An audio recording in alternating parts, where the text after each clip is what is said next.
നമസ്കാരം എല്ലാവർക്കും ഉമേപ്പ real എസ്റ്റേറ്റിന്റെ YouTube ചാനലിലേക്ക് സ്വാഗതം.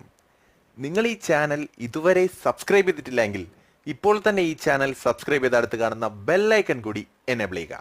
ഈ വീഡിയോയിലൂടെ നമ്മൾ നോക്കാൻ പോകുന്നത് ധനുഷ് എന്ന ഇന്ത്യയുടെ അത്യാധുനിക പീരങ്കിയെ കുറിച്ചാണ്. പാക് ചൈന അതിർത്തിയിലെ പ്രതിരോധ ശക്തി വർദ്ധിപ്പിക്കുവാൻ വേണ്ടിയാണ് ഇത്തരമൊരു പീരങ്കി ഇന്ത്യ വികസിപ്പിച്ചെടുത്തത്. ഇന്ത്യയിൽ തന്നെ ഡിസൈൻ ചെയ്ത് നിർമ്മിച്ച ദീർഘദൂര പീരങ്കിയായ ധനുഷ് തിങ്കളാഴ്ചയാണ് സൈന്യത്തിന് സമർപ്പിച്ചത്. ഇന്ത്യൻ സർക്കാരിന് കീഴിലുള്ള ആയുധ നിർമ്മാണ ഫാക്ടറിയിലാണ് ഇവ നിർമ്മിക്കുന്നത്. ഇന്ത്യയിൽ നിർമ്മിക്കുന്ന ദീർഘദൂര പ്രഹരശേഷിയുള്ള ആദ്യ പീരങ്കി എന്ന പ്രത്യേകതയും ധനുഷിനുണ്ട്. ശത്രുമേഖലയിലെ ലക്ഷ്യങ്ങൾ കൃത്യമായി നിരീക്ഷിക്കുന്നതിനുള്ള സംവിധാനം, പകൽ രാത്രി വ്യത്യാസമില്ലാതെ ഉപയോഗം എന്നിവ ധനുഷിന്റെ പരിഷ്കരിച്ച പതിപ്പിൽ സജ്ജമാക്കിയിട്ടുണ്ട്. മരുഭൂമി, ഉയർന്ന പ്രദേശങ്ങൾ എന്നിവിടങ്ങളിൽ ഉൾപ്പെടെ നടത്തിയ പരീക്ഷണങ്ങൾക്കൊടുവിലാണ് ഇവയുടെ നിർമ്മാണത്തിന് സേന ആദ്യം തന്നെ അനുമതി പോലും നൽകിയത്. പിന്നീട് സിക്കിം, ലേ, ബലാസോർ, ഒഡീഷ, പോക്രാൻ എന്നിവിടങ്ങളിൽ വിവിധ കാലാവസ്ഥകളിൽ പരീക്ഷണം നടത്തിയതിനു ശേഷമാണ് ഇവ സൈന്യത്തിന് കൈമാറുന്നത്.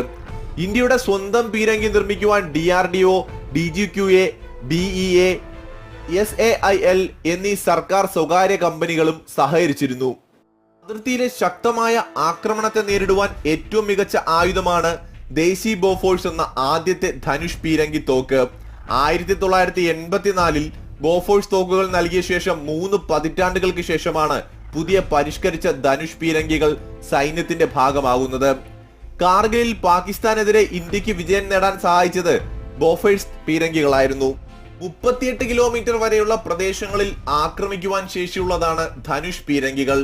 നിലവിൽ അതിർത്തി സേനയ്ക്ക് പീരങ്കി തോക്കുകളുടെ ദൗർലഭ്യവും ഉണ്ടായിരുന്നു. ധനുഷ് കൂടി വരുന്നതോടെ അതിർത്തിയിലെ പീരങ്കി തോക്ക് പ്രതിസന്ധി പരിഹരിക്കുമെന്നാണ് അറിയാൻ സാധിക്കുന്നത്.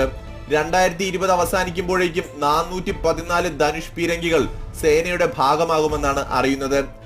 ഒരു ധനുഷ് പീരങ്കിയുടെ നിർമ്മാണ ചിലവ് $2.11 മില്യൺ ആണ്, ഏകദേശം 14 കോടി രൂപ. 15 സെക്കൻഡിൽ 3 റൗണ്ട് വെടിയുതിർക്കുവാൻ ധനുഷിന് ശേഷിയുണ്ട്. 3 മിനിറ്റിൽ 15 റൗണ്ടും 60 മിനിറ്റിൽ 60 റൗണ്ടും വെടിയുതിർക്കാം. ആയുധ നിർമ്മാണ രംഗത്തും ശാസ്ത്ര സാങ്കേതിക രംഗത്തും ഈയിടെയായി വമ്പിച്ച നേട്ടങ്ങളാണ് ഇന്ത്യ സ്വന്തമാക്കുന്നത്. ധനുഷിന്റെ കൂടി വരവോടുകൂടി സമീപ ഭാവിയിൽ തന്നെ സ്വന്തം നിലയിൽ എല്ലാ തരത്തിലുള്ള ആയുധങ്ങളും നിർമ്മിക്കുവാനുള്ള പര്യാപ്തത ഇന്ത്യ നേടുമെന്ന് തന്നെ പ്രത്യാശിക്കാം. മറ്റൊരു വിഷയവുമായി വീണ്ടും കാണും വരെ ഗുഡ് ബൈ.